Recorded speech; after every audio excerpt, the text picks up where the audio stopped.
Good morning. Is that feedback from my mic? Morning, Chuck. Today, the Judiciary Committee welcomes Robert Mueller for what's likely to be his final appearance, and before this panel as Director of the Federal Bureau of Investigation. As we know, Director Mueller began as head of the FBI just days before the terrorist attacks of September 11, 2001. Director, I remember being down in your intelligence center at the FBI building right after that, and going over still sifting what we knew and actually what we didn't know about that attack. For nearly 12 years, he's led the bureaus and shifted his primary focus to national security and counterterrorism efforts, still carrying on the historic mission of fighting crime. And that transition, while important for our national security, of course, has had, as expected, some problems, from national security letters to the latest revelations about the use of the Patriot Act. I remain concerned that as a country we've yet to strike the right balance between intelligence gathering needs of the FBI and the civil liberties and privacy rights of Americans. I also want to make sure the shift, while necessary in the FBI's focus, doesn't unduly hamper the Bureau's ability to investigate cases involving fraud and violent crime that significantly affect the everyday lives of Americans. These are concerns I express. But I think one thing that the director knows and the public knows, I've never questioned the integrity, the dedication, the consummate professionalism of Director Mueller. He's led the Bureau through very difficult times. He's been a steady and determined leader of the FBI. He's spoken forcefully about the need to protect American civil liberties, and I remember sitting there at the 100th anniversary of the Bureau, and the director's very strong statement about the civil liberties of all Americans. And it was no surprise that committed public servant like Bob Mueller would agree to put his long-awaited vacation travel plans on hold when the president asked him to stay on board for another 2 years. He's devoted his entire life to public service. We were just talking about how Senator Feinstein knew him during a very terrible time, at the time when she became mayor of San Francisco, with the tragedies that led up to that. And we're grateful to him and his family for their continued sacrifice. And I might mention, in this regard, Director Mueller, your wife Ann, I know what she has put up with the absences and all. You have a wonderful family. I've had the privilege of meeting them, but I hope you will tell Ann also how much I and the others appreciate what she has done too to make it possible for you to be director. You're going to leave enormous shoes to fill. Now, as the FBI prepares for its first change in leadership since the 9/11 attacks, we have to review closely the broad intelligence gathering powers that Congress granted the FBI. They face daunting national security challenges, but we also have to ensure, and this is the responsibility not only of the FBI but the Oversight, that they do not violate the privacy rights and civil liberties of law-abiding Americans. I've long said that protecting national security and protecting Americans' fundamental rights are not mutually exclusive. We must do both. The recent public revelations about 2 classified data collection programs illustrate the need for close scrutiny by Congress of the government's surveillance activities. I have been troubled for years by the expansive nature of the U.S. Patriot Act. These powerful law enforcement tools, including Section 215 orders, require careful monitoring. That's why I authored legislation in 2009 that would have improved and reformed the Patriot Act while also increasing its transparency. My bill was reported by this committee on a bipartisan basis in 2009-2011. I intend to reintroduce, just so everybody knows, I'm going to reintroduce that bill tomorrow. and hope that senators from both parties will join me in this effort to improve the Patriot Act. The American people deserve to know how broad investigative laws like Patriot are being interpreted and used to conduct electronic surveillance. The Americans also deserve to know whether these programs have proven sufficiently effective to justify their breadth. Right now, I have to state, I remain skeptical. I also firmly believe we need to maintain close oversight over the broad surveillance authorities contained in the FISA Amendments Act. I've had concern about the scope of Section 702, even though it's statutory focused on foreigners overseas. That's why I pushed for a shorter sunset and greater transparency, better oversight last year when Congress considered reauthorizing these provisions, and I regret the Senate rejected my efforts. I think now there's a possibility they may, in further legislation, accept these common sense improvements. We have to have an open debate about the efficacy of these tools, particularly in light of the Boston Marathon bombing in April. Not only how we collect them, but what we do with it once it's collected. Whether intelligence obtained by the FBI had been properly relayed through the Joint Terrorism Task Force to the Boston Police Department. There's been questions raised that it was not. And I know the Inspector General for the intelligence community is conducting an independent assessment. And finally, the FBI's increased focus on counterterrorism cannot come at the expense of the regular law enforcement efforts. And preliminary data released earlier this month shows in 2012, the overall violent crime rate in the U.S. rose for the first time since 2006. And I think we should look at why, and is the FBI able to work with their state and local partners in this. I know the FBI has been at the forefront using forensic science in its investigations. It's had problems in the past with its crime lab, and I look forward to working with the FBI. We developed comprehensive legislation in forensic matters. So I thank the Director for being here. But when I thank you, Director, I also thank the hardworking men and women of the FBI. I know you're proud to serve with them. They're proud to have you leading them. I look forward to your testimony, Senator Grassley. Director Mueller, thank you for your service as well, and extending that period of time that you were willing to serve the people of this country. Thank you, Chairman Leahy, for calling the hearing, and I welcome Director Mueller back, particularly because this is likely to be the last hearing he'll appear before the committee. Over the past 12 years, Director Mueller has done a good job of transforming the FBI from a law enforcement agency into a national security agency. The wall between intelligence and criminal cases has come down, and the integration of law enforcement and intelligence has worked. Those fundamental changes have made the FBI stronger and more successful in stopping terrorist attacks before they occur. They have also helped strengthen the FBI when tragic events like Boston bombing have occurred. Cooperation between the FBI, federal agencies, and partners, and state and local law enforcement has been improved.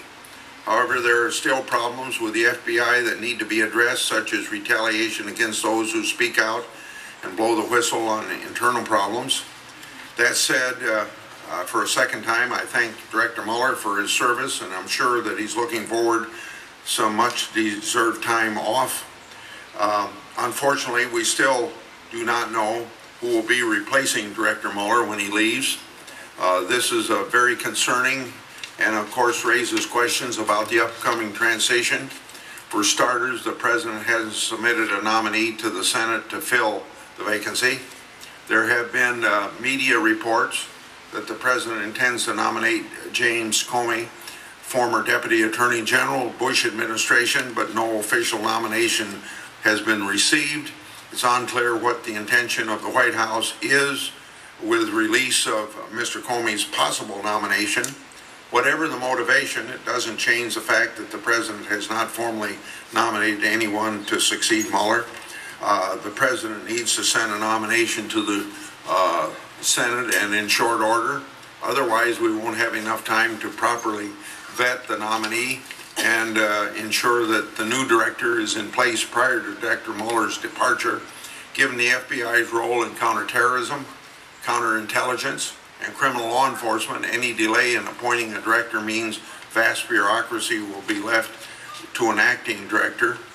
I would like to hear from Director Mueller about the transition planning, how he intends to hand things over to the next director, and what contingency plans are in place in the event an acting director is necessary. There are a number of other matters to discuss. First, there has been a lot of news following the classified leaks of 2 national security programs operated by NSA and utilized by the intelligence community. The leak of classified information related to 215 business record program and the 702 foreign intelligence has started a debate about whether these programs strike the proper balance between civil liberties and our security. As a result of the release of information, the administration chose to release additional details explaining how the programs operate, including the facts surrounding successes in thwarting terrorist attacks. More importantly, the information details the various safeguards and programmatic oversight built in the program. I'm always of the opinion that more oversight is needed of the federal government, and given the classified nature of these programs, Congress needs to be extra vigilant in conducting oversight of these programs. Yesterday's public hearing held in the House Permanent Select Committee on Intelligence was a good opportunity for Congress and the administration to show the American people that these programs can be discussed in an open manner. More hearings should be held so people better understand how 702 program and Section 215 work. This includes the necessary declassification of information to assist Congress in determining whether the law was followed. Absent some level of transparency, the American people won't understand how their government works. There is a lot of distrust in government these days, and it's certainly understandable given the scandal at IRS, the secrecy surrounding the administration use of drones, subpoenas seeking reporters' emails and telephone calls, along with the efforts to legislate in spite of constitutional protections and civil liberties. An open and transparent discussion of these programs is the only way that the American people will have confidence in what their government's doing. I continue to believe that a major problem causing the leaking of classified information is the lack of whistleblower protection for members of the intelligence community. The final version of the Whistleblower Protection Enhancement Act that was signed into law last year failed to include protections for the intelligence community, and I authored those. These provisions were originally included in the Senate-passed version, but did not pass the House. Specifically, it would have provided a protected method for employees to report concerns through a protected channel within the intelligence community. I believe the existence of such a channel would help stop would-be leakers from releasing classified information. So I'd like to hear from Director Mueller about whether he would support such a provision. Another critical national security issue to address is cybersecurity. The House has passed 4 separate bills addressing the issue. The Senate continues to address the topic in various committees. All the proposals recognize the need to strengthen the nation's cybersecurity defenses. Where they differ is how to do it. The FBI plays a frontline role in addressing and investigating cybersecurity, so the director might inform us about what barriers exist and are preventing efforts to combat cyber attacks against our computer systems. Regarding traditional criminal matters at the FBI, I remain concerned about the number of cases where individuals may have been convicted based on faulty FBI crime lab reports. Chairman Leahy and I sent a number of letters regarding the unpublished results of the 1996 review of the FBI crime lab. To date, we have not received a briefing on this request.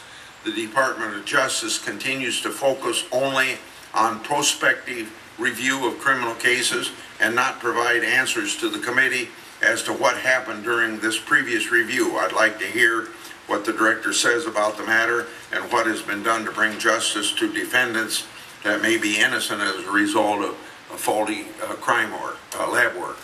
I will ask the director about the FBI's plans for using unmanned aerial systems or drones. At the last oversight hearing, Attorney General Holder, I asked about the department's use of drones, and in a written response, the Attorney General indicated DEA and ATF had purchased drones and were exploring their use in law enforcement. Absent from this response was an indication of how the FBI was using or seeking to utilize drone technology. So I will ask Director Mueller whether the FBI has purchased or is considering purchasing drones, what limitations the FBI has put in place, and how the FBI plans to use drone technology. I will ask about the FBI's investigation into the Border Patrol buyer Brian Terry's murder. It's now been 2.5 years since the murder. The FBI has cited the ongoing investigation as a reason for not providing information. However, at some point, the FBI will have to answer questions about this matter, and it's a matter of courtesy and humanity to the family to do that. Finally, I remain concerned that whistleblowers at the FBI continue to face retaliation and delay in clearing their names. So I will ask the director about the final outcome of 2 whistleblower cases brought by employees at the FBI that I've been tracking for years. The first is that of Agent Turner, who blew the whistle on FBI employees removing evidence from the World Trade Center site following 9/11 attack. The second is employee Robert Kobus, who blew the whistle on time and attendance fraud at the New York City field office FBI. The Deputy Attorney General found Special Agent Turner was subject to adverse personnel action. Why has the FBI appealed and fought Special Agent Turner's case for nearly a decade, and what action was taken against those persons who participated in the retaliation? And in regard to Kobus' case, what is the current status of that case? And if there has been a ruling, why has my office not been provided a copy? So thank you very much, Director Mueller, for your service, but also for helping me get to the bottom of some of these things. Thank you very much. Director Mueller, we will, of course, put your full statement in the record. As I said, probably your last appearance here, but you served with distinction as only the 6th director of the Federal Bureau of Investigation, which great career, starting your service as a U.S. Marine and in Vietnam and through to the present. We'll put, of course, your full statement in the record, but the floor is yours. Go ahead. Well, thank you, Chairman Leahy, and good morning, and thank you for the kind comments about my wife, who deserves very much of the credit, I must say, but I and she appreciate thinking of her. And Ranking Member Grassley, thank you for your comments, sir. And thank you for giving me the opportunity here to testify on behalf of the men and women of the FBI. And on behalf of them, let me begin by thanking you for your support of the institution over the last 11.5 years since September 11th. Any progress that we have made in that time frame is attributable to a number of entities, one of them being this particular committee. Now, we live in a time of diverse and persistent threats from terrorists, spies, cyber criminals, and at the same time we face a wide range of criminal threats from white-collar crime to child predators. And just as our national security and criminal threats constantly evolve, so too must we, the FBI, evolve to counter these threats, even during a time of constrained budgets. And today I would like to highlight several of the FBI's highest priority national security and criminal threats, starting with terrorism. As illustrated by the recent attacks in Boston, the terrorist threat against the United States must remain our top priority. As exhibited by many of our arrests over the past year, we face a continuing threat from homegrown violent extremists. These individuals present unique challenges because they do not share a typical profile. Their experiences and motives are often distinct, which makes them difficult to identify and to stop. And at the same time, foreign terrorists still seek to strike us at home and abroad.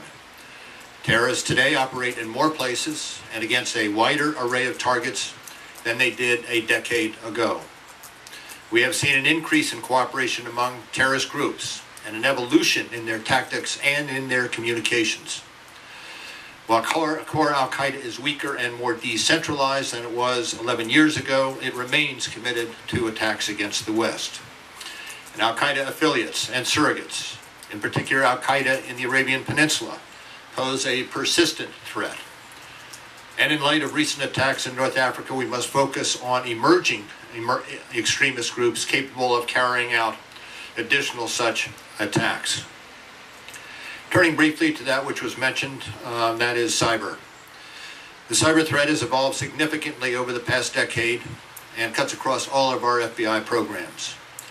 Cyber criminals have become increasingly adept at exploiting weaknesses in our computer networks, and once inside they can exfiltrate both state secrets and trade secrets, and we face persistent threats from hackers for profit, organized criminal cyber syndicates, and what we call hacktivist groups.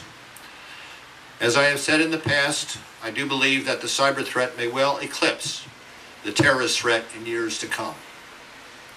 And in response, we are strengthening our cyber capabilities in the same way we enhanced our intelligence and national security capabilities in the wake of the September 11th attacks. The Cyber Division is focused on computer intrusions and network attacks. FBI special agents work side by side with federal, state, and local counterparts on cyber task forces in our 56 field offices, working together to detect and disrupt computer intrusions. We have increased the size of the National Cyber Investigative Joint Task Force, which brings together 19 law enforcement, military, and intelligence agencies to stop current attacks and prevent future attacks. And cybercrime requires a global approach. And through our 64 legal attaché offices overseas, we are sharing information and coordinating investigations with our counterparts. Finally, on this particular point, we recognize that the private sector is an essential partner to protect our critical infrastructure and to share threat information. We have established several noteworthy outreach programs, but we must do more. We need to shift to a model of true collaboration, build structured partnerships within the government and in the private sector. Turning to the FBI's criminal programs, we have a great range of responsibilities, from complex white-collar fraud to transnational criminal enterprises, and from violent crime to public corruption.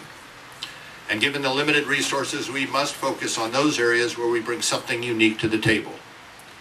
For example, violent crime and gang activity continue to exact a high toll on our communities, and through Safe Streets and Safe Trails task forces, we identify and target the most dangerous of these criminal enterprises. At the same time, the Bureau remains vigilant in its efforts to find and stop child predators. Our mission is threefold. First, to decrease the vulnerability of children to exploitation. Second, to provide rapid, effective response to crimes against children. And third, to enhance the capabilities of state and local law enforcement through task force operations, such as the Innocent Images Initiative and the Innocence Lost Initiative. Now, let me pause for a second and spend a moment discussing the recent public disclosure of highly classified national security programs. The highest priority of the intelligence community is to understand and combat threats to our national security. And we do so in full compliance with the law. We recognize that the American public expects the FBI and the intelligence community to protect privacy interests, even as we must conduct our national security mission. The FISA court has approved both programs. These programs have been conducted consistent with the Constitution and the laws of the United States. The programs, as we heard yesterday, have been carried out with extensive oversight from the courts, from Congress, and from independent inspectors general. And these programs do remain classified, so there are significant limits on what we can discuss this morning in an open session. I do know that there have been classified briefings on these programs for Senate members over the last couple of weeks, and I hope most of you, if not all of you, were able to attend. And if you were unable to, I would suggest that and encourage you to do so. As to the person who has admitted to making these disclosures, he is the subject of an ongoing criminal investigation. These disclosures have caused significant harm to our nation and to our safety.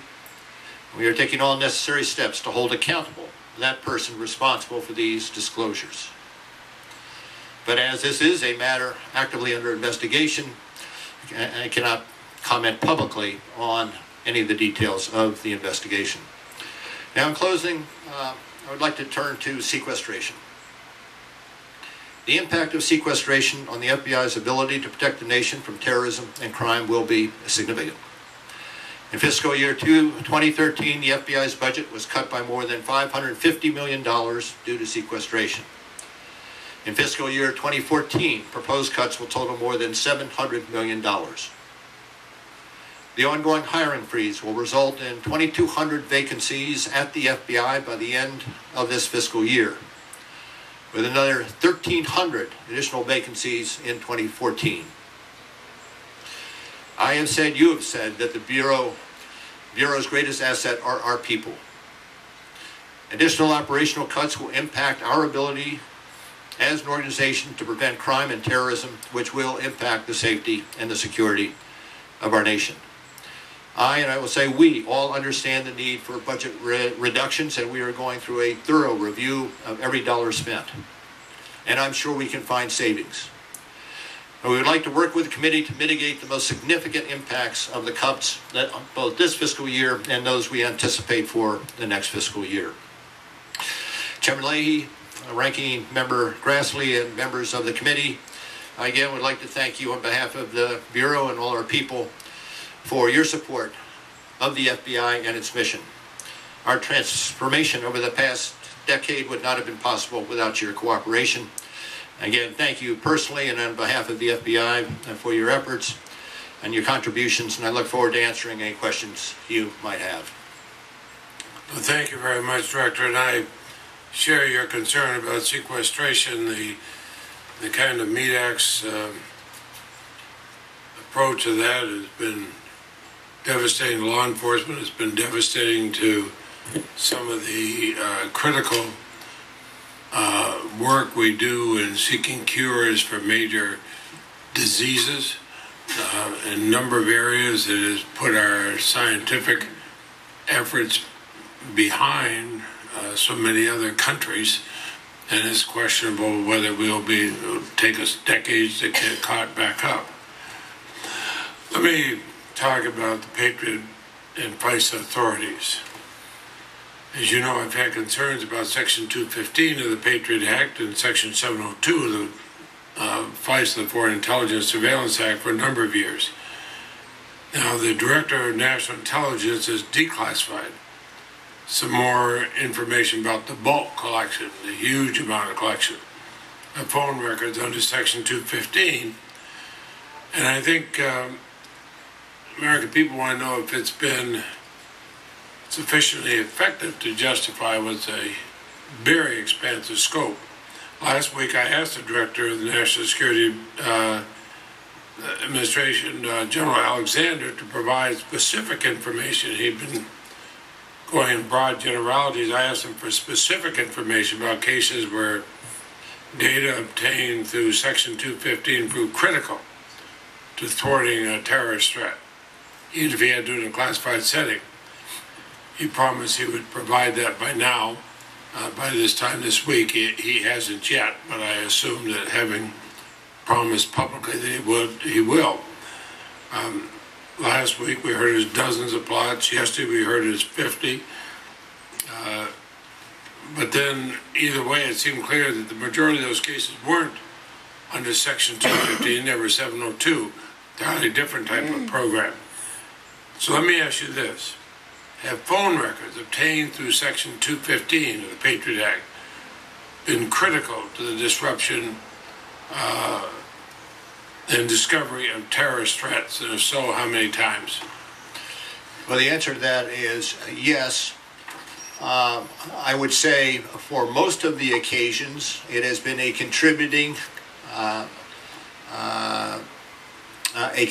factor, one dot amongst a number of dots. But there are those cases where it has been instrumental. The one that was mentioned yesterday is an individual out of San Diego who we had opened in 2003 based on an anonymous tip that this individual was involved with Al-Shabaab, providing support to Al-Shabaab in Somalia. And we did an investigation. We closed the investigation down. But in that case, the initial was from a tip, not from something through That was in 2015. 2003. We closed it down in 2003. In 2007, NSA was up on a telephone line in East Africa. They had the number of that telephone line, but they could not tell what calls were made to that telephone line in East Africa. And consequently, they took that number, ran it against a database, and came up with this telephone number in San Diego. All they had was a number. They then go through the additional legal process to get the subscriber information that is not included in the database. And from that went up on a FISA after they gained the requisite predication. That was a case that was solely based initially. The reopening of that case, that person has been convicted, I think pled guilty and is about to be sentenced, but that is one case where you have 215 standing by itself. But Is it possible to say how many where 215 has been critical? We're talking about billions of phone numbers. How many? Yes, but let me, if I could, say two things. You are going to get, I know we're working through the list of numbers, or not numbers, list of cases. And of those domestically, I think there'll be anywhere from 10 or 12 where 215 was important in some way, shape, or form. Out of the billions of phone numbers that were collected. Yes, but let me go back to September 11th. And on September 11th, Al-Midhar was one of the principal hijackers. Ultimately, I think he was in the plane that, one of the planes in New York, but I may be wrong on that. But he was a principal hijacker, and the intelligence agencies were on him, tracking him through the Far East. Nobody had him in the United States. Ultimately, he comes to the United States in 2000. Sometime thereafter, the intelligence communities are on a number in Yemen that is known to be affiliated with terrorists. At that point in time, without this particular capability, they had no way of identifying whether there was somebody in San Diego calling this number in Yemen. And the IG report afterwards indicated that had we had this information, we may well have been able to stop the attack. If we had had this program in place then, the NSA or the intelligence community would bring that number to us, we would run it against that database, and what would come up was Al-Midhar's number in San Diego, and we go through exactly the same routine we did. I understand, but you also have a whole lot of other things happen there. I mean, the 9/11 Commission showed that the failure of the CIA and the FBI, and I realize before your time, but the failure of the CIA and the FBI to share information created problems. Al-Midhar had been placed in the State Department's tip-off watch list. Had the CIA shared records with the FBI, that might have made a difference. Out in Minnesota, had the warnings of the agent out there been followed up in Washington, that might have made a difference. I mean, we could look at a whole lot of things that I assume we're doing a lot better today, but and of course we know that the president was told in August of a serious concern about this. So I realize the mistakes made before 9/11. We're trying to close that. I just want to make sure if we're collecting I was concerned about the testimony last week by the NSA as though somehow, and they were conflating 215 and 702, as though this was critical to everything, and yet, as you know, you collect several billion phone calls. Sometimes you don't have anything unless you got a tip from just good police work that makes you look back and find out what those what numbers are worthwhile. I worry that we get so imbued with the technology that we forget that somehow all the technology in the world doesn't begin to help as much as just collecting the dots, connecting the dots. Well, I think what concerns me is you never know which dot is going to be key. What you want is as many dots as you can. If you close down a program like this, you are removing dots from the playing field.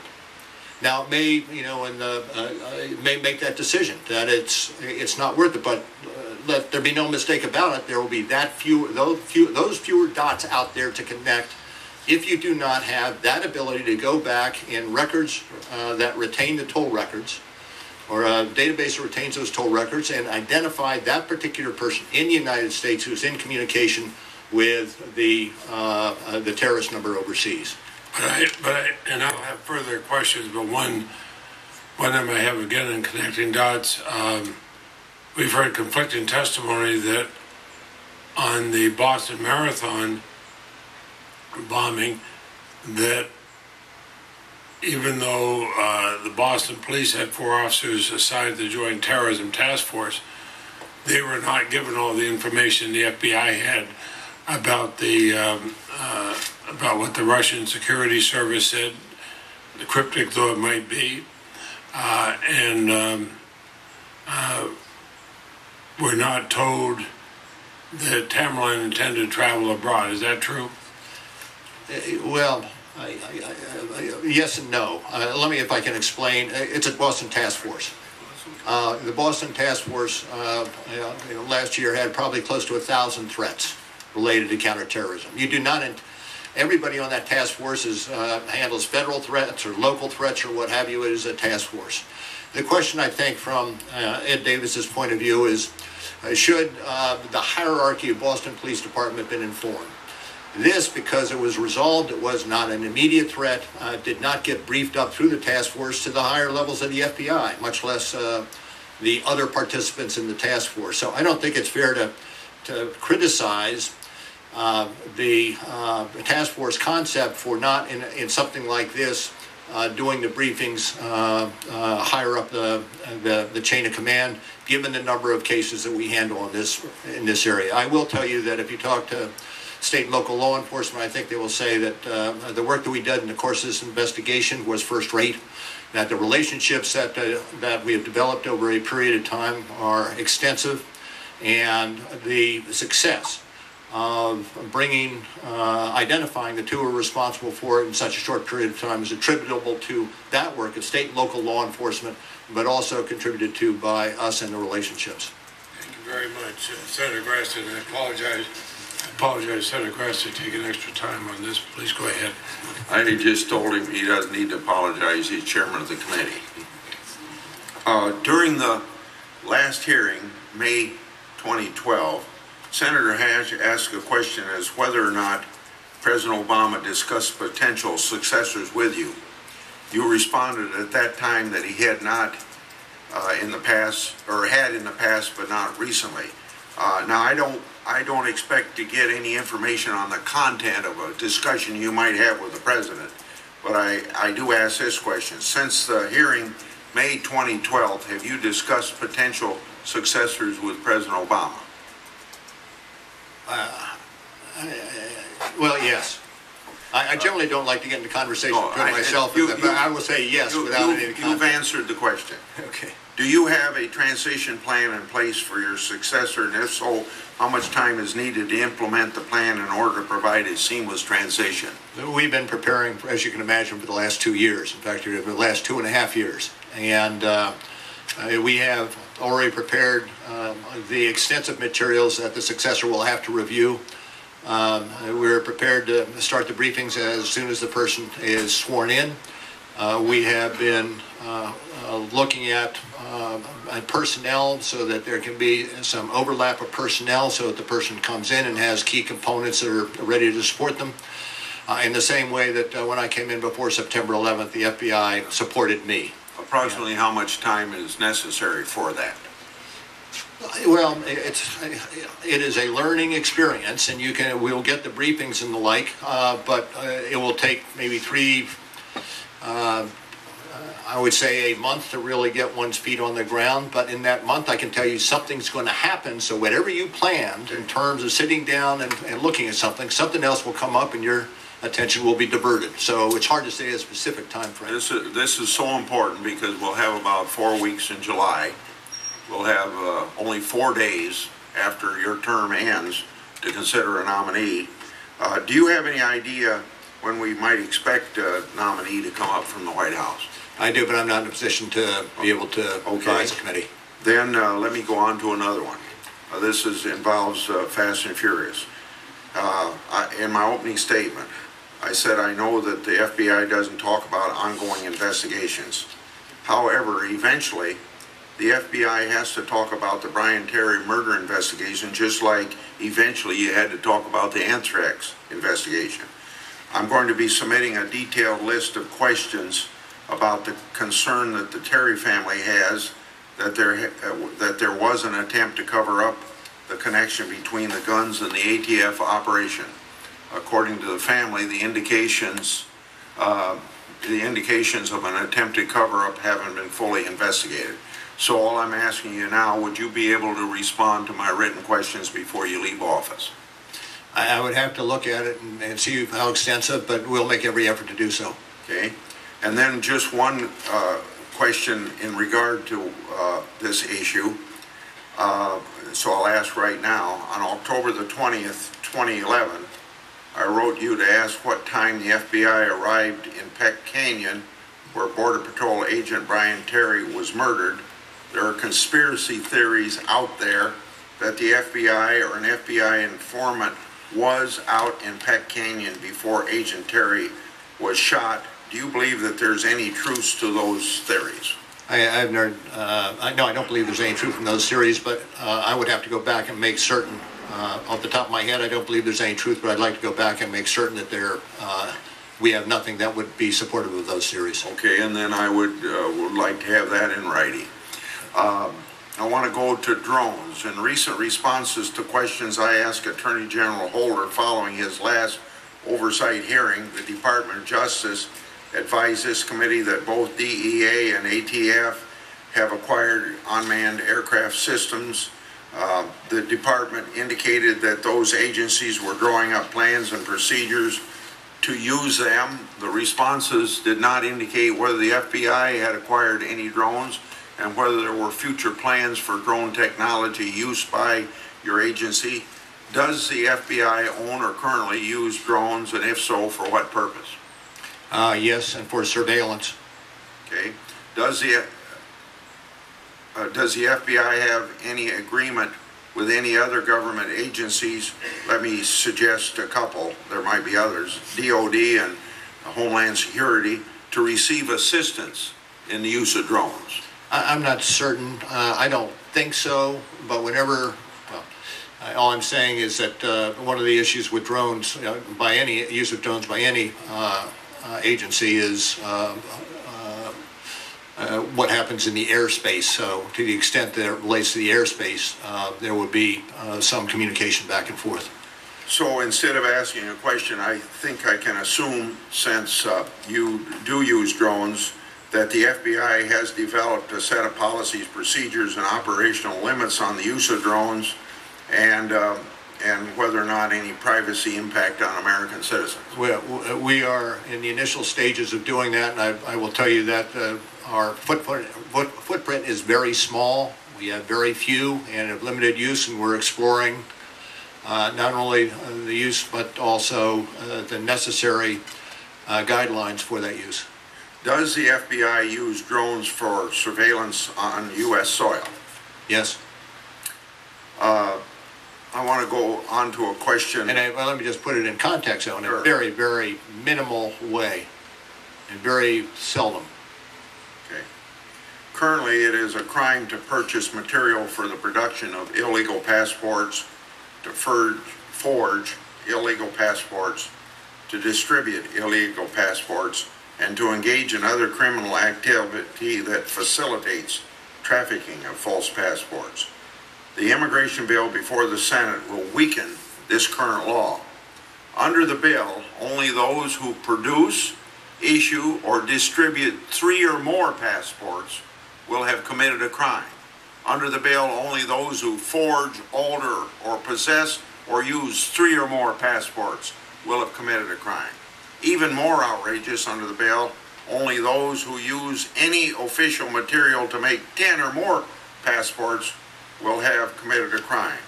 Question: will these changes in current law have a negative impact on counterterrorism or counterintelligence efforts of the FBI? I'm not familiar with the current law, and even less so with the proposed law, so I would have to get back to you on that particular question. It would be very important that you get back to us in 2 or 3 days, because these are issues before Congress right now. I'll try to, but I must say I'm not certain we have that much experience in the prosecution under those statutes. But let me look at it, and we'll try to get back to you in short order. Would you agree with this, that the weakening of current law creates a loophole that could allow terrorist groups such as Al-Qaeda or Hezbollah or other foreign spies to more easily operate within the United States? Without analyzing the bill, I really am not in a position to opine on it. Okay, I will yield. Thank you very much, and Senator Feinstein. Well, thank you very much, Mr. Chairman. You made several remarks as to the integrity and the service of the man before us. I can't help but note it's the first time I've seen just one person at this very long table. I think that is due deference. Director Mueller, I first met you when I was mayor, and I think it was 30 years ago, and you were United States Attorney in San Francisco. I've watched your progress. I've watched you serve 2 presidents, one Republican, one Democrat. I've watched your extraordinary integrity. I've watched you remove the FBI from certain interrogation having to do with detainees when you didn't think it was appropriate. I consider you to be a man of high integrity and very strong values, and I think that you brought that also and strengthened it in the organization you represent. I, for one, and I think everyone, very sad to see you go. You look young and vital to me, and I feel that way too, I might add. well, that's good. I wanted to just have a talk with you about these 2 programs because I go front and center with them as chair of the Intelligence Committee of the Senate. And, you know, we have looked and tried to provide the oversight and see that they follow law. We had a classified briefing, and I'll say one thing about it, for 47 members, and had the former chief judge of the Foreign Intelligence Surveillance Court there to explain how the court proceeds. I, as you do, believe that both these programs are legal, that they are carefully overseen. Senator Leahy mentioned the one that collects phone record data, not the names, but the data, not the content, but the data. Only 22 people have access to it, and it was queried approximately 300 times. Thank you so much, Madam Chairman. Well, I came here today basically to thank you for your service. I also want to thank Senator Feinstein for her kind remarks about you. Thank you. Senator Feinstein has done an excellent job on the Intelligence Committee. Up until I left a few years ago, I believe I was the longest serving person in history on the Intelligence Committee, so I've been fully aware of these matters.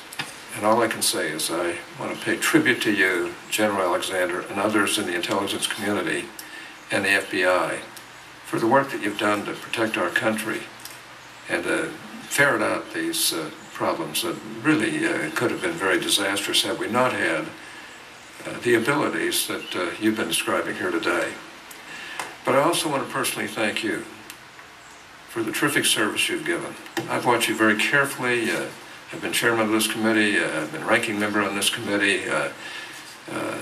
I just have to say that I don't know that we've ever had an FBI director as good as you are.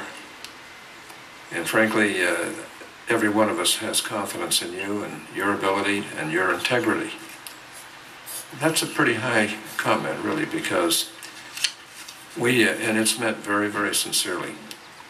I've watched you over the years. I've watched the FBI do the job that in many ways they never get thanked for, really aren't, in many ways, people don't even know about it.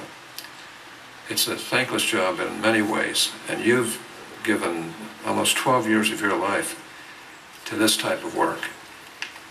I just want to personally tell you how much I personally appreciate you and appreciate the FBI and those who have served with you all these years. And I wish you the very, very best when you finally do hang them up here.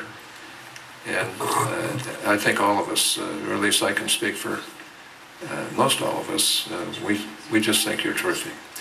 And I won't take any more time, but I just wanted to make sure I let you know just how deeply I feel towards you and those at the FBI who have been doing such a great job all these years. Well, thank you very much, Senator. I remember you chaired my confirmation hearing. I will not forget that a number of years ago, but I've been very lucky, fortunate to have the opportunity to do this job, which I've loved and enjoyed, and thank you for those comments. Well, you've done a great job. Thank you very much, Senator Hatch. Senator Klobuchar is next. I do not see her. Senator Franken, he is not here. Senator Sessions? Well, those were kind comments, Director Mueller, and I would echo them. You know, my admiration for you as a professional is exceedingly high, and that you came to the office with the kind of skills, experiences that others have noted that gave you an opportunity to be very, very effective in this important position. So I really salute you for that. Your integrity is undoubted, and your experience and love of your country is undoubted. So I want to join in my comments in that regard. There are so many things that are happening now, and I think the FBI needs to rise to the occasion. The FBI is such a premier investigative agency. I had the honor to prosecute cases brought to me by FBI agents for almost 15 years. And I met with them personally for hours and weekends and nights, and know how meticulously they work to do everything exactly right. And when I hear people have doubts, great doubts sometimes, about the integrity of the average cases and agents that I know that's just not right. They try to do the right thing every day. If they are involved in anything seriously wrong, discipline will fall swift and on them. They can make mistakes. And Congress sometimes creates circumstances that puts them in difficult positions, and life is tough for agents out there. But fundamentally, day after day, I've worked with FBI agents. They're personal friends of mine, remain so for decades, and I just want to share those thoughts. And maybe you'd like to comment about the fidelity of your agents. You're not going to find a better group of people to serve with. The testimony was most firmly felt when I was a new person in the institution in the wake of September 11th, and the organization, to every agent, every analyst, every professional support staff worked flawlessly in response to that.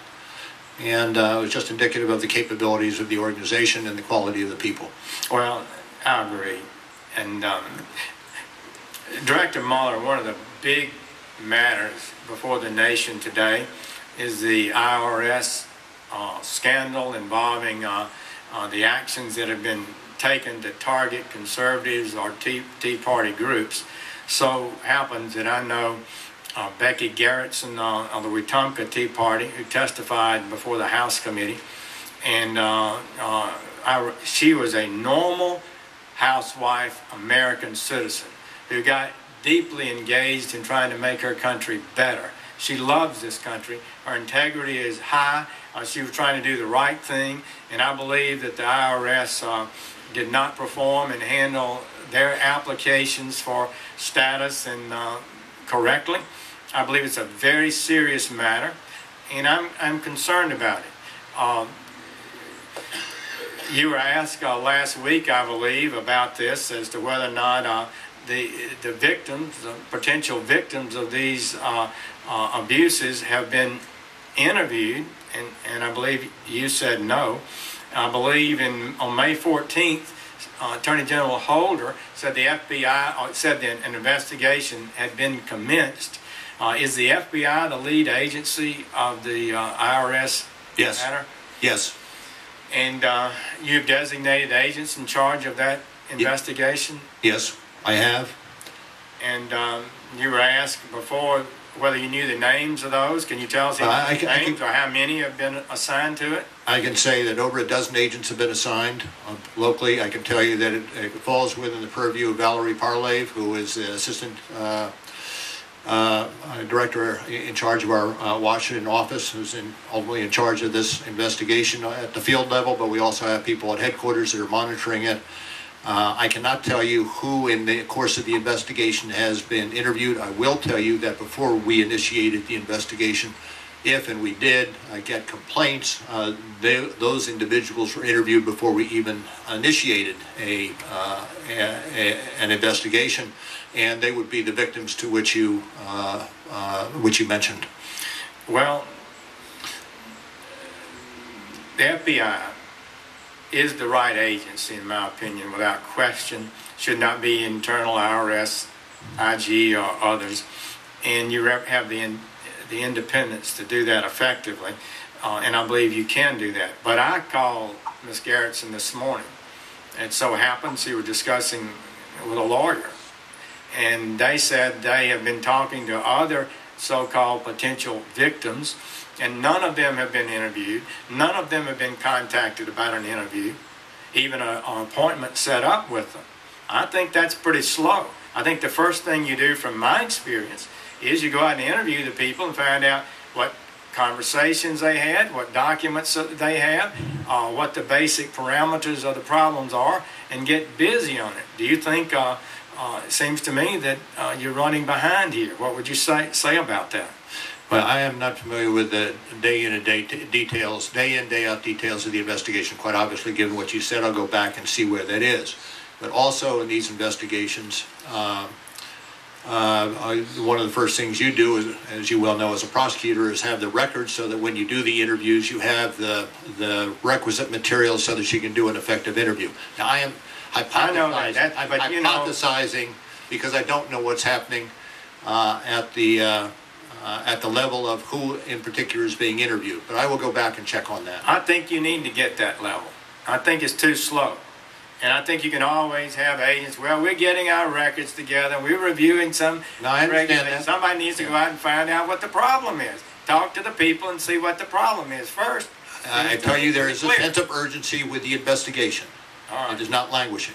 And I would share with Senator Grassley deep concern that this immigration bill would say for passports, which you should be aware of and they need to be on top of, only those who produce, issue, or distribute 3 or more passports have committed a crime. Under the bill, only those who forge, alter, and possess 3 or more passports will have committed a crime. And only those who use any official material to make 10 or more passports will have committed a crime. So I hope you will look at that. We would like the FBI's advice if this makes it more difficult to produce integrity in the passport processing business. Would you look at that? Yes, we'll do. Thank you. Yes, we'll do.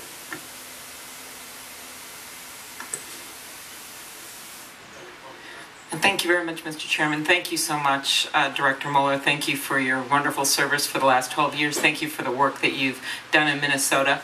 And I think the nation was riveted with the work that you did and your agents did with Boston. So thank you for that. And I also noticed there were ATF agents there, so I'm going to start with that. We just had a hearing for the president's nominee for the head of the ATF. Do you think it would be helpful to have a permanent head of the ATF? I think it's always beneficial for the agency to have a permanent head. Very good. Do you aware that since the position became confirmable that this Congress has not ever confirmed anyone for the job? Understand that. Yes. And one of the ideas put out there, if they're just simply not going to, or unable to get bipartisan support for a nominee enough at least to put us over the top so we get a confirmed nominee, is Senator Durbin's idea to actually put the ATF under the FBI if for a number of years it goes without getting a confirmed director. What would you think of that idea? That's something that would require a great deal of study and before one wanted to embark on some sort of merger. I understand. I just think we're at the point where we have 2,400 agents who deserve a permanent head, and well, just as your agents have a permanent head, and I'm hopeful we'll be able to get this done this year. But I just wanted to put that out there for your people to think about, because we're sort of left with we hope confirmation ahead, but if that doesn't happen, we have to think of other ways to get this done. So I appreciate that. The other question, there have been several questions on the NSA issue, and I appreciated your comments earlier, I think it was to Chairman Leahy, about supporting declassifying or working to do that, some of the FISA opinions. Is that correct? Well, I have not been asked about the FISA opinions in particular. What we were talking about was the examples of where either 215 or 702 had been used. My understanding, though, is that the ODNI is looking at declassification possibilities with regard to the FISA court orders, if that's what you were. Yeah, that's what I meant. Yes. And so do you think that could work? I believe that there was testimony in yesterday's hearing before the House with regard to that ongoing process, and I'd have to defer to the ODNI for an answer on that. I appreciate that, and I also appreciate the information that's been put out to show the number of terrorist attacks that have been averted. I think that's important for the public to understand exactly what's going here and get the facts right about the numbers. Can you talk about, and maybe you want to defer this to another time, but the various checks throughout the process for data collection and analysis that people would understand would protect privacy? Well, certainly if you look at 215, the significant figures is you do have a database. It just has metadata in it. Numbers does not have any information with regard to who has those particular numbers, no content. You have just 22 persons who have access to this to run the name, not the names, but run the numbers against the database. 20 analysts and 2 supervisors, and last year there were only 300 inquiries, approximately 300 inquiries made into that database. You then have overlapping and the overlay of oversight from the Department of Justice, the IG's office, the FISA court that renews 215 every 90 days, and then finally the oversight from Congress. So each of the 3 branches of government have a role in assuring that privacy interests are protected here. And at the other end, you have the possibility, the strong possibility, and the actuality that in some cases this has been instrumental in contributing to the prevention of terrorist attacks. Thank you very much. Another issue we've talked about before is the problem of synthetic drugs. We've had deaths in Minnesota, as they have had in many other states, huge increase in the number of calls to the poison control line and others. And as you know, we passed some legislation targeting certain of these synthetic drugs, but I believe there's still more work to be done, and I'm working on this so-called analog drug provision, where I think that we could do more with that. But could you update us on the general state of synthetic drug use in the U.S. and how the provisions we passed last year are helpful, and what more you think we could do? Well, I am somewhat familiar with that. No, it's on the increase. I am not familiar with the last part of your question as to what more we could do. It's really not our bailiwick. More DEA, and particularly in the time of budget constraints where we have to prioritize, that unfortunately drops down further on our list. Right. And we're sympathetic, supportive, but right. We've been working with DEA on this issue. It's just that I continue to see that hasn't gone away, and it obviously contributes to other crime as well. So I just want to put it on your radar screen.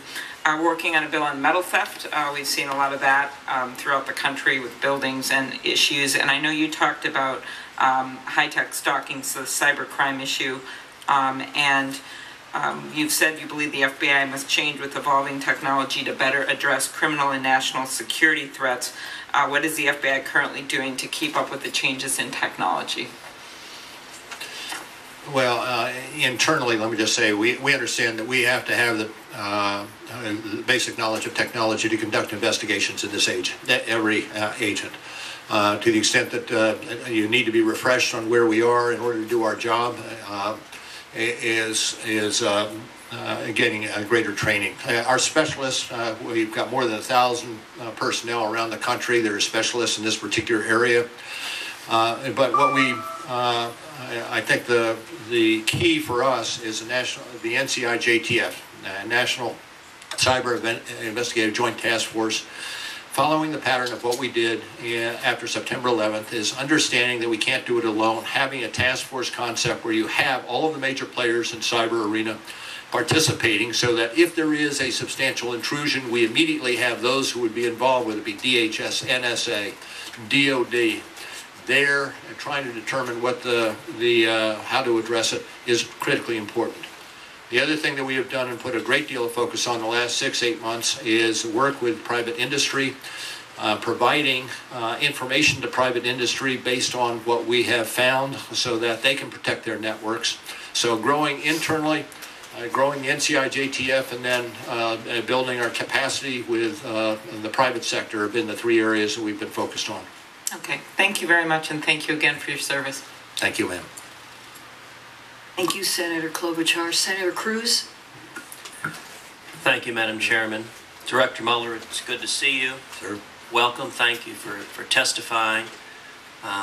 You and I have known each other a long time. A dozen years ago, you were my boss of the Department of Justice. Although let me say, any mistakes I may make, you will be fully held harmless. You were clean, not to worry. Well, and let me also echo the comments of colleagues of mine on both sides of the aisle, thanking you for your service and your integrity. You have spent many decades in public service focused on law enforcement. And indeed, I recall when we were working together at the Department of Justice, almost every day in the morning staff meeting, the question you would ask was essentially, are we locking up bad guys? And I appreciate that focus to protecting the innocent and to going after bad guys. And thank you for a lifetime of service. Thank you, sir. I want to talk about 2 topics that are both of significant importance. The first is the IRS. And I want to echo some of the concerns that Senator Sessions raised about the groups that we know were targeted by the IRS that are reporting that they have yet to be contacted or interviewed by the FBI.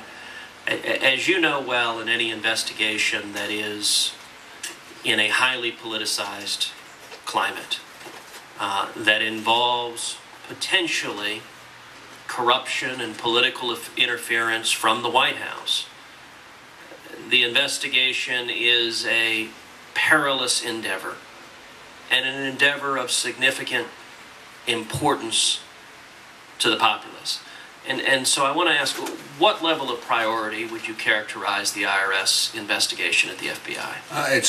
I would say it's a high priority investigation in that it needs to be handled with care, but it also needs to be pushed aggressively because it's a very important case. The as I think you're aware, we've worked together. I will pull no punches in terms of where that investigation would lead.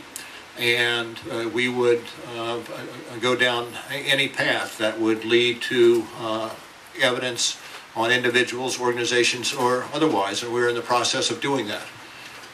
We have substantial, I think, numbers in terms of those who are working day in and day out on the investigation, both internally in the FBI, but also with support from the Department of Justice where we need legal process. Again, I'll have to get back to you in terms, and as I said to Senator Sessions, in terms of the pace and progress of the interviews, but I am aware of some of the ongoings in the investigation, and I do believe that we have moved it expeditiously during the period of time we've had it open, which is probably about a month now.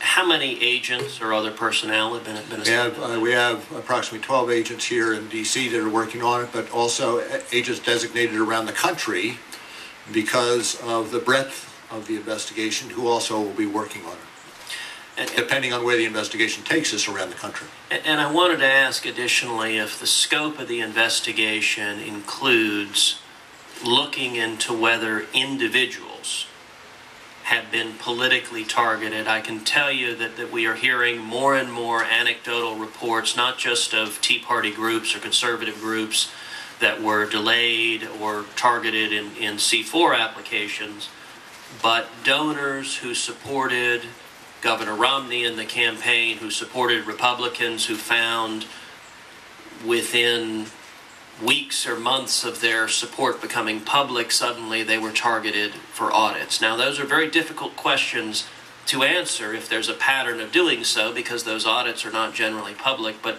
do you know if the scope has included whether there was targeting of individuals for political activity by the IRS? Well, I think you can understand that because it is an ongoing investigation, I'm leery about delving into much more about what is happening in the course of the investigation. All I can do is I assure you, and you know me, I will push it wherever it goes.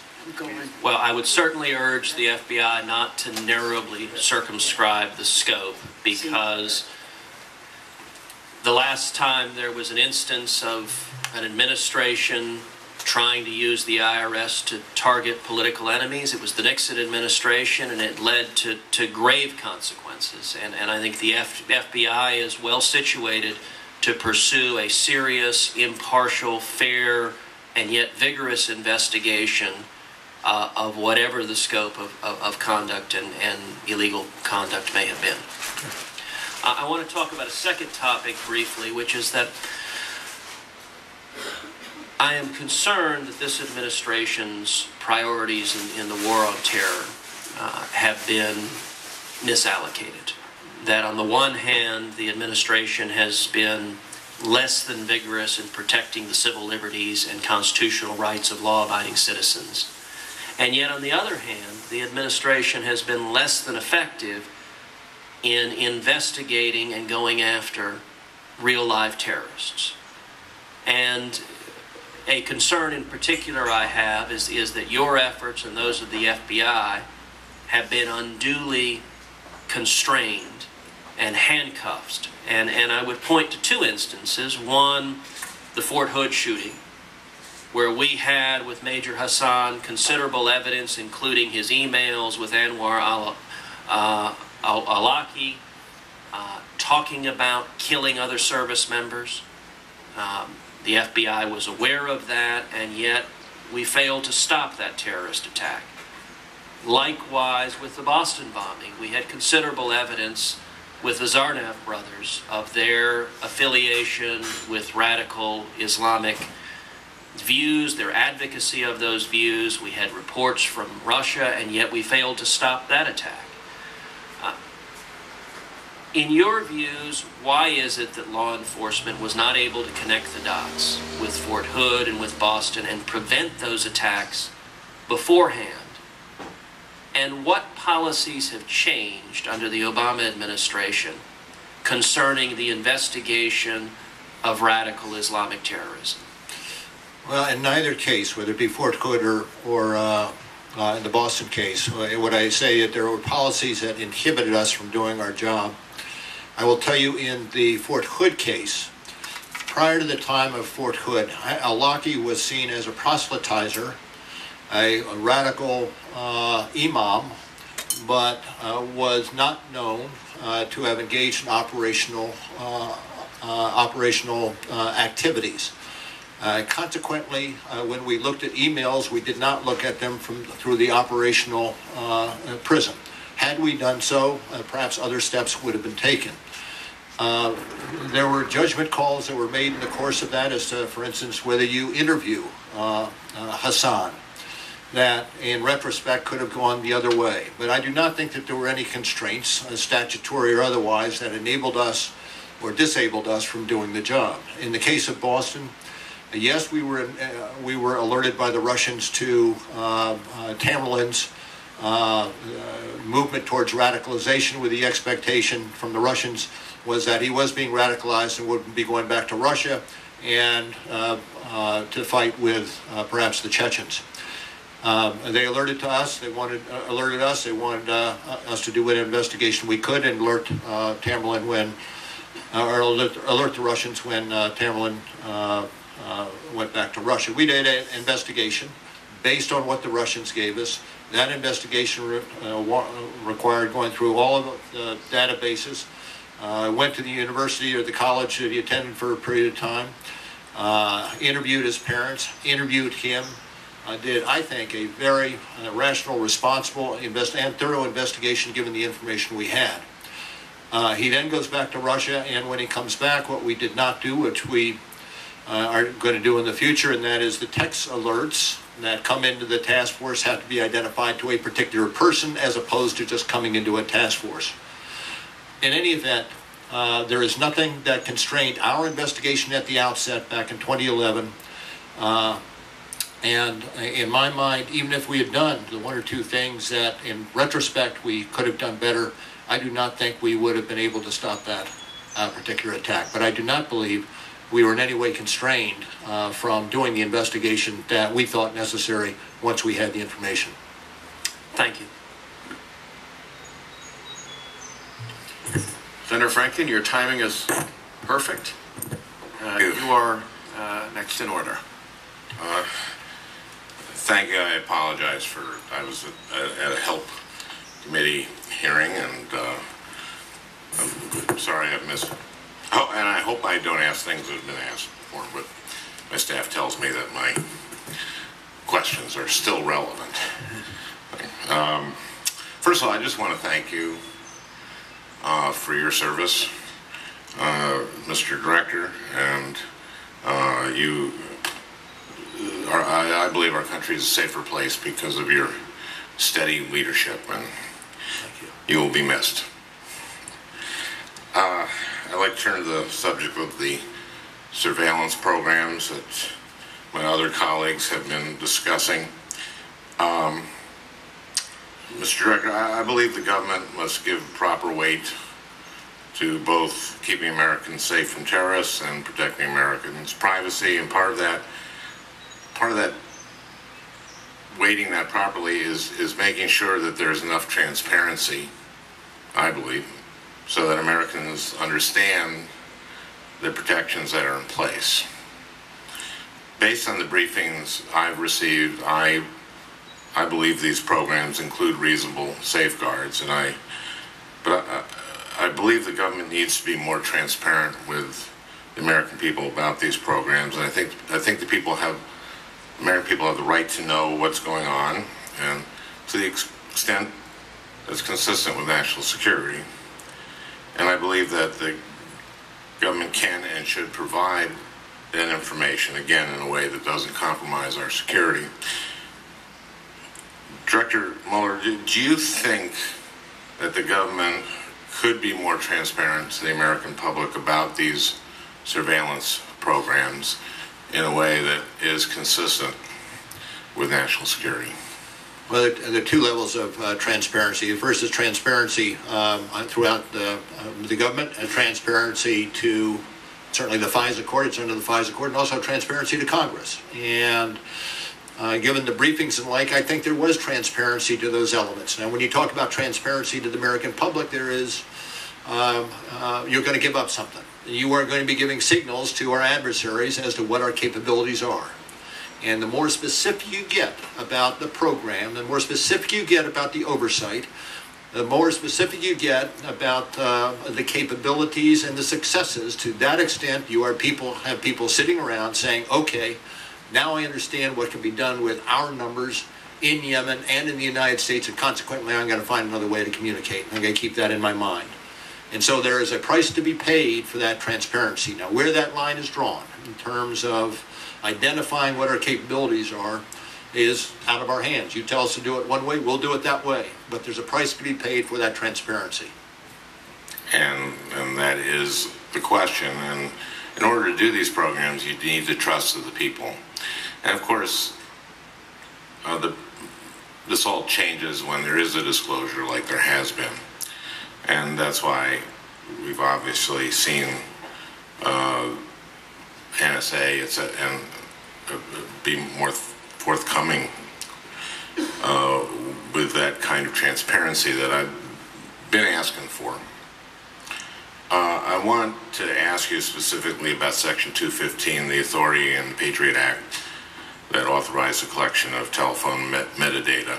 Importantly, by statute, only the FBI has the authority to request business records under Section 215. It's not the Director of National Intelligence, it's not the Attorney General, it's the Director of the FBI. Last week, Director Clapper declassified the fact that the telephone metadata collected can be queried only when, quote, there is a reasonable suspicion based on specific facts that the particular basis for the query is associated with a foreign terrorist organization. He also declassified the fact that in 2012, this database was searched only 300 times. Mr. Director, this is the kind of information that I think the American public benefits from knowing, and that can build further trust between the public and the government. Do you think that kind of information would be compromising before the disclosure? I certainly think it would be educating our adversaries of what our capabilities are. And the specificity that the dialogue, and you have to with the leak, because the leak looks at just a small sliver of information on a particular program. The leak does not talk about all of the oversight. The leak does not talk about all of the legal constraints in terms of how the program operates. One has to respond. So there has to be responsive transparency in this particular at this particular point in time. But generally, no. It educates the persons about our, as I say, about our capabilities, and makes it that much harder to prevent the next terrorist attack. And I will tell you that inevitably, the communications are the soft underbelly of the terrorists. They've got to communicate, and to the extent that we can intercept those communications, to that extent, we can prevent terrorist attacks. If that goes dark on us, if we're black, then we're going to be sitting, waiting for the next one, without the tools we need to prevent that attack. I understand your view on that. Let me ask a similar question. I've co-sponsored bipartisan legislation to release, again, consistent with national security, and I'm asking your judgment on this. The court opinions interpreting key provisions in the Patriot Act and the FISA Intelligence Surveillance Act. I think what's hard here is that it's hard for Americans to debate the merits of a law when the law is kind of secret. And do you believe that the American people would gain trust and benefit from perhaps a redacted version of these decisions and opinions by the FISA court on some of them? Let me start by saying I understand the frustration. You're right. American people are frustrated. You may be frustrated not having access to the particular legal theories espoused in those opinions. I do know that the ODNI is looking at the possibility of releasing redacted copies. The lawyer for the ODNI spoke yesterday at the hearing and indicated that they're reviewing at least the key opinions with regard to 215 and 702 to see whether that can be accomplished. So I have to defer to the ODNI on that. Okay, and again, and that's in the context of them already being disclosed. So well, the opinions, I don't think the opinion. Maybe no, the opinions haven't been disclosed, but in the programs being disclosed. Yes, yes, yeah, yes. So, okay. Well, thank you again, and since this may be the last time you testify before us, again, want to thank you for your steadfast leadership. Thank you. Thank you so much, sir. And your service. Thank you. Thank you. Senator Lee. Thank you, Mr. Chairman, and thank you, Director Mueller, for joining us today and for your service to our country.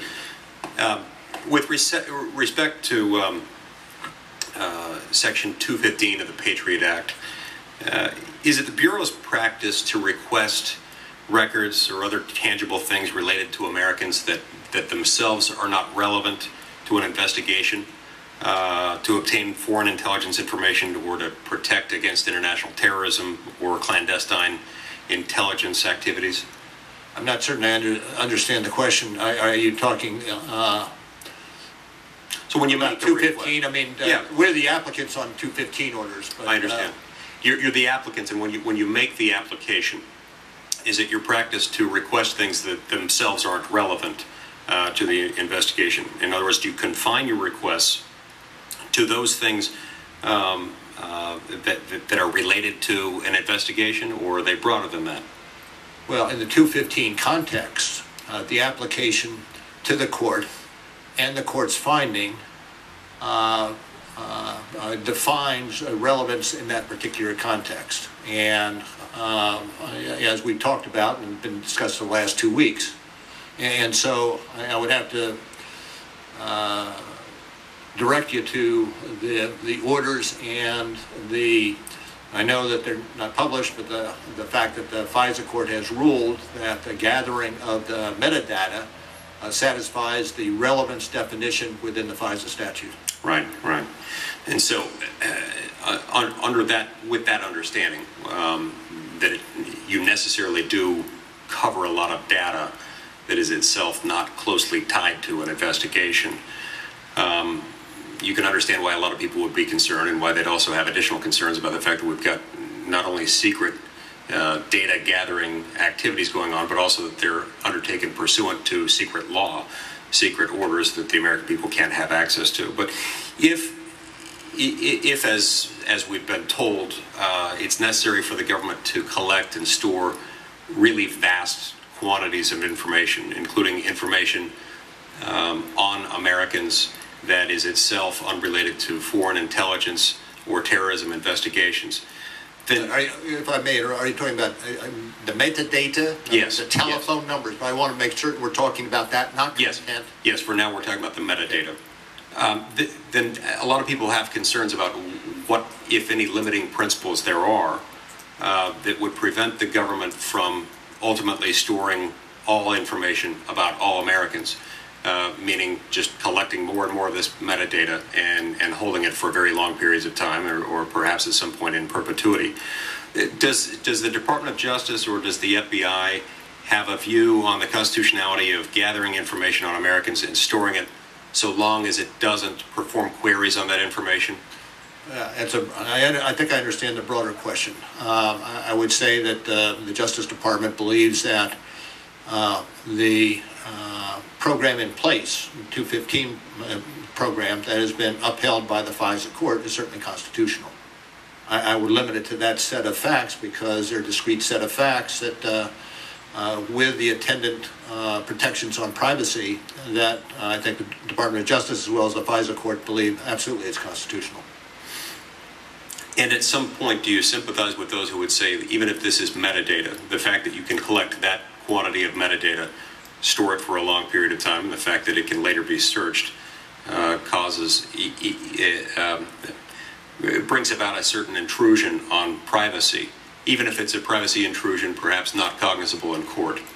Well, and as you well know better than most, in Smith versus Maryland, it's not protected by the Fourth Amendment. So yes, there are, without a question of doubt, privacy concerns, but I would say they're de minimis privacy concerns compared to just about every other intrusion as you get more predication and investigation. In fact, it's at the bottom level. Yes, I think that would be concerning to people to know that there's a database? Yeah, absolutely, which is why I do believe that it's important that this is upheld by not just the Department of Justice, not necessarily just by the Inspectors General, but also by the FISA Court and Congress. Okay. And, I think it's important to remember also that the precedent you cited is, of course, decades old, and it didn't deal with the sheer volume of metadata that we're now talking about. The technologies that are at issue now didn't exist then, certainly weren't even contemplated then. And the more you aggregate large quantities of metadata, potentially on every single American citizen, and you give someone within the executive branch of government the power to search all of that, you do give them a pretty broad view into the lives of the American people. The more data you get, the more you add to that metadata, even if any one of those data points might be itself constitutionally insignificant. Don't you think you start to approximate a point at which you start to breach a reasonable expectation of privacy? I certainly believe there quite probably is a scale, yes. But it was the same dialogue we had 20, 30 years ago about telephone toll records, which triggered the Smith versus Maryland case. And it is the same debate, albeit with metadata as opposed to telephone toll records, but you have pretty much the same piece of data in both cases. So I would argue that Smith, even though it's not exactly the same as a telephone toll record, the proposition that was espoused by the Supreme Court and Smith versus Maryland is applicable today. Did we have the comparable data? Let me just put it that way. Right. Did we have the capacity to gather, analyze, and store in perpetuity that kind of metadata on every single American citizen at that point? It would have been tremendously burdensome to do so at that point. You could do it, but it would be wholly ineffective.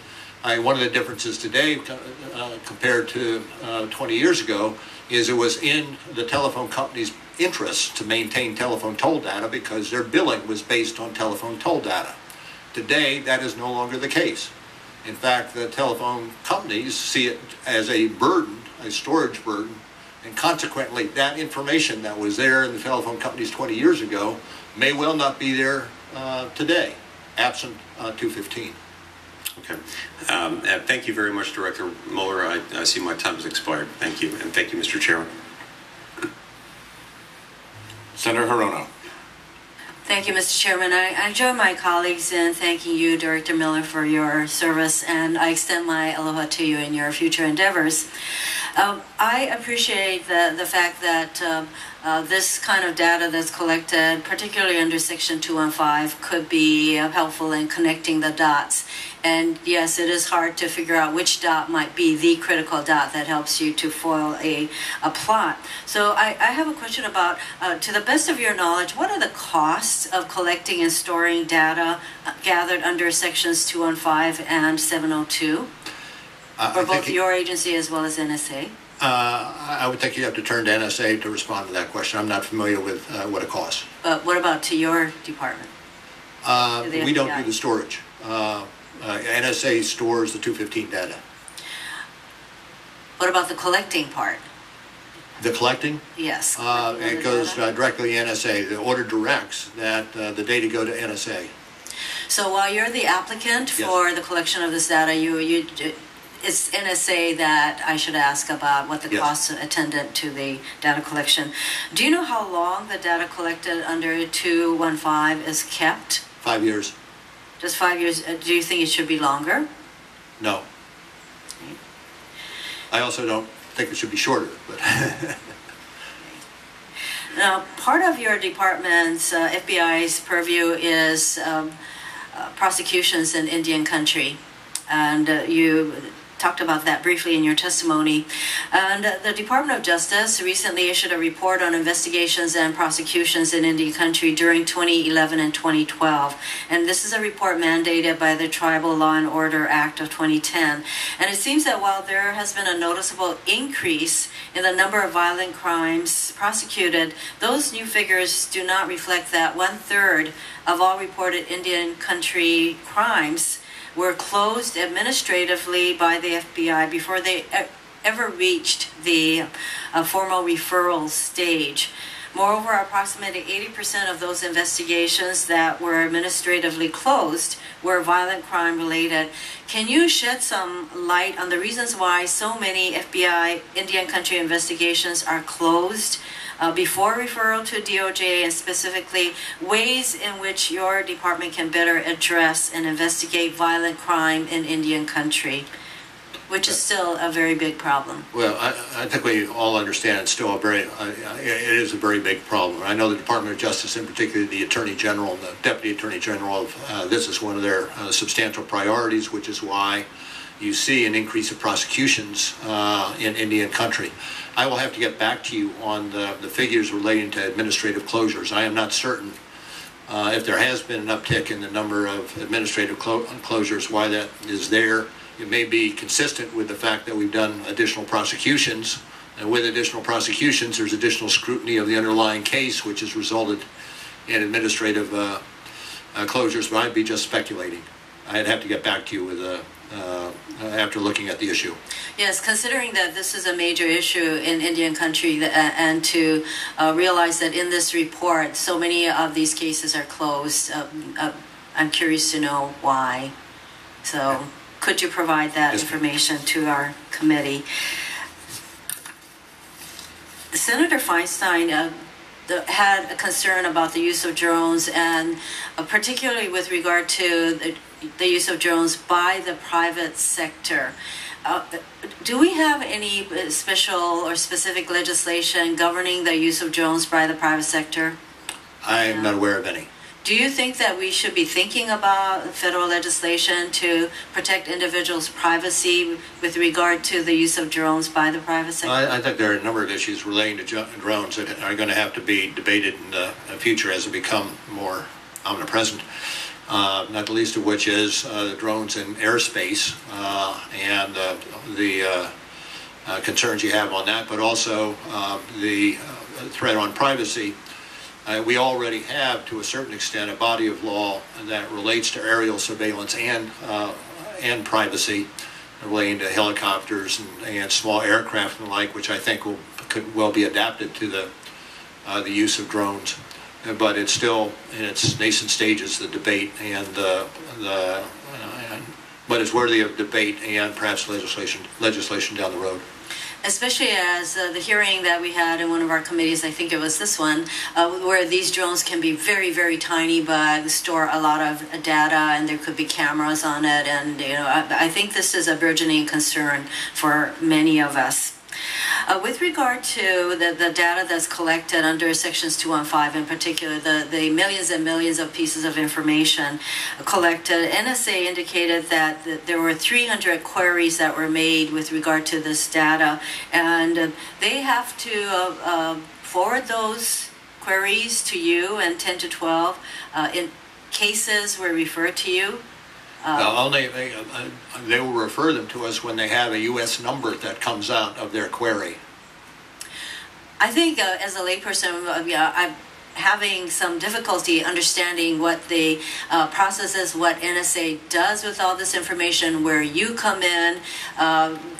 There's some nexus between the NSA looking at this data, 300 queries, and then forwarding to you, say, 10 to 12 cases where they see some further investigation needs to occur. So what happens to all these other cases, that other numbers that were queried by NSA? Well, when you talk about 10 or 12 cases, these are cases where the identification of a number led to a terrorist case or corroborated other information we had in a terrorist case.